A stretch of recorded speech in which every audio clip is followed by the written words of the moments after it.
what we thought we'd do is maybe have you reflect on your existing vision statement and see whether it meets the criteria we just spoke about.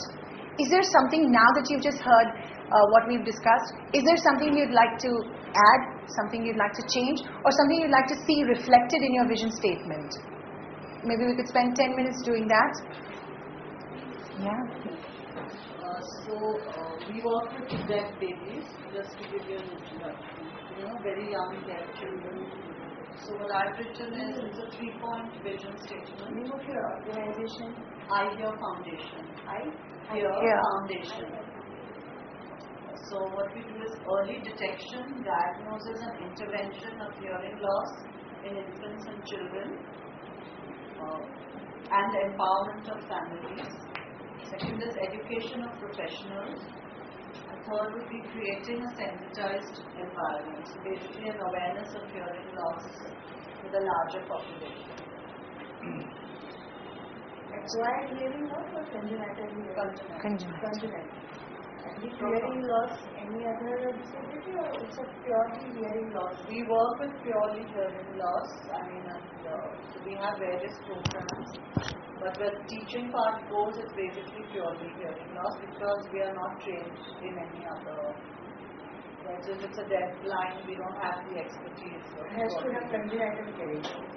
No, it would be acquired, but basically it's very young children. So we have like 6 months, 4 months. So that is why the early detection. We do newborn screening. Newborn screening.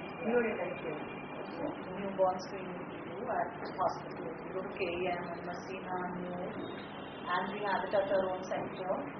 And that is what we want to propagate actually, because abroad newborn screening is done in hospitals, it's mandatory.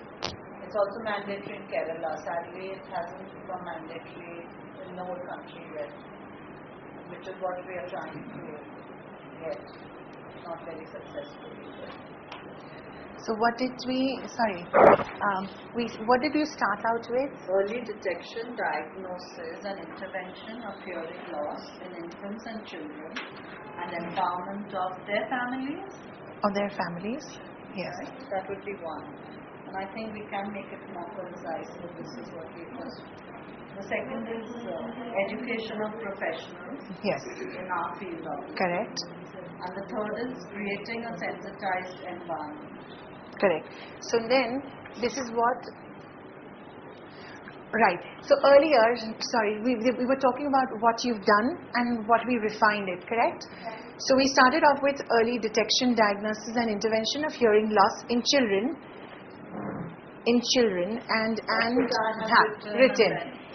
And then she's also listed what's the main, maybe you could say what they work towards. So those were all listed down, and based on that, because we want this to be self-descriptive, it is the top, and it is on a very broad level, but at the same time, it should convey all the message. It should convey the entire message, not losing out on anything.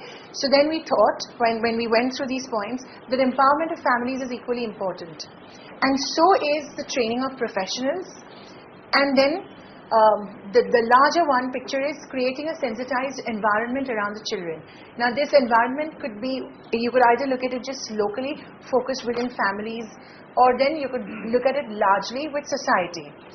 Now this is what we've captured here, but now when we go back, there's going to be more refining of this, but these essence will come out, rather than just a simple statement, which is also good, but this tells a more complete picture. So that's what we did here. Thank you.